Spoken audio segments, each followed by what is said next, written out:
Madame Léranville, suite au débat suscité par votre geste d'abstention, pouvez-vous nous en expliquer le sens? Mon geste d'abstention était vraiment un symbole, un acte militant.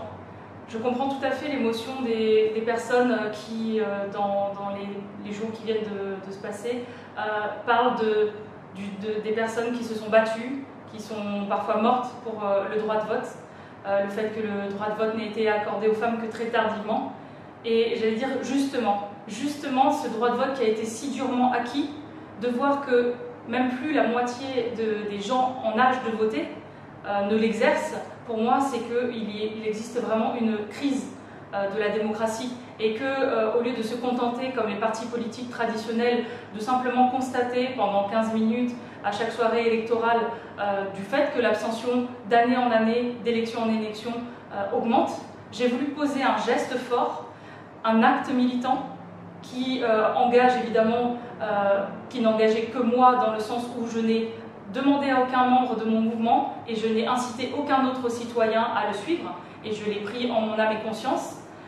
Voilà, ce geste fort était là pour dire arrêtons de ne parler que 15 minutes de l'abstention et l'oublier aussi vite derrière.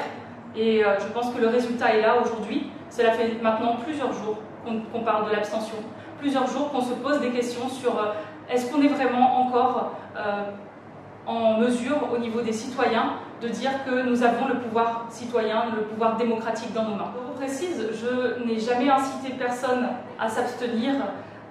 J'ai moi-même voté au premier tour, et je l'ai dit, pour la liste citoyenne d'Emoron, de citoyens tirés au sort. Ce que je défends, c'est l'idée que le droit de vote, justement, si durement acquis, ne peut s'exercer qu'avec son cœur, qu'avec sa conviction profonde pour la personne pour la liste pour laquelle on glisse un bulletin.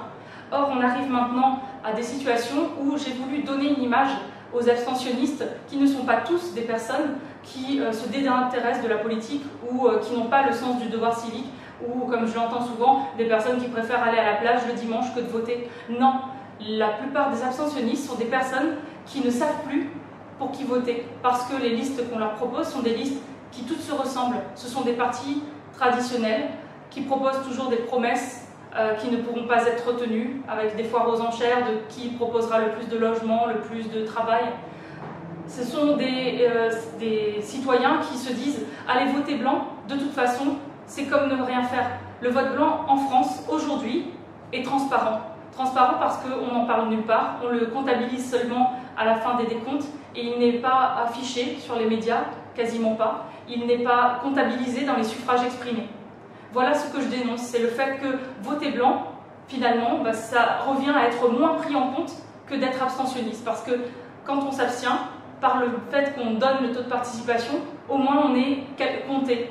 Alors que quand on vote blanc, on disparaît. Pour moi, ça a été un vrai déchirement de prendre cette décision et de poser cet acte militant, de l'abstention militante.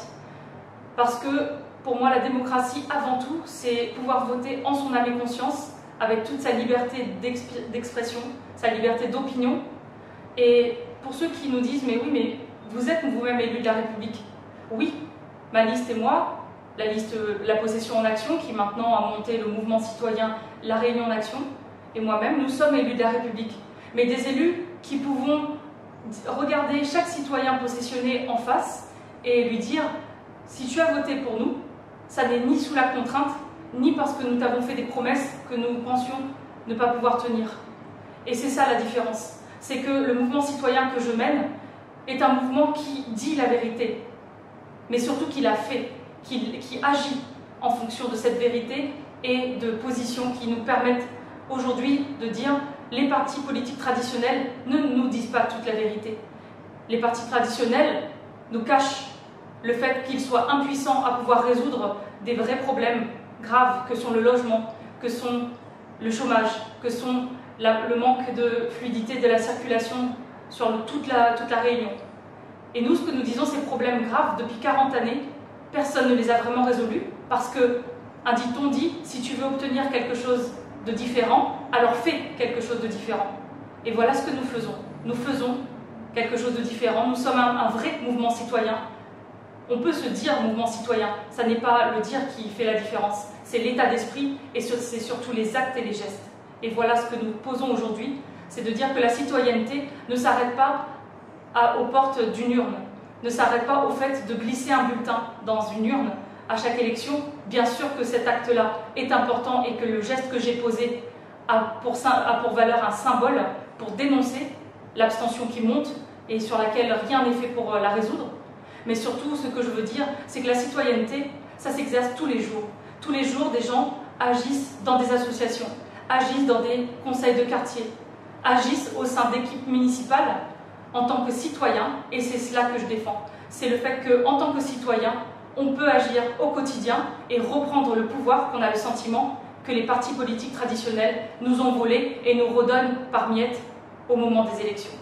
Voilà le message que je souhaite faire passer à l'ensemble des Réunionnais. Reprenons le pouvoir citoyen, il est à nous, il est dans nos mains.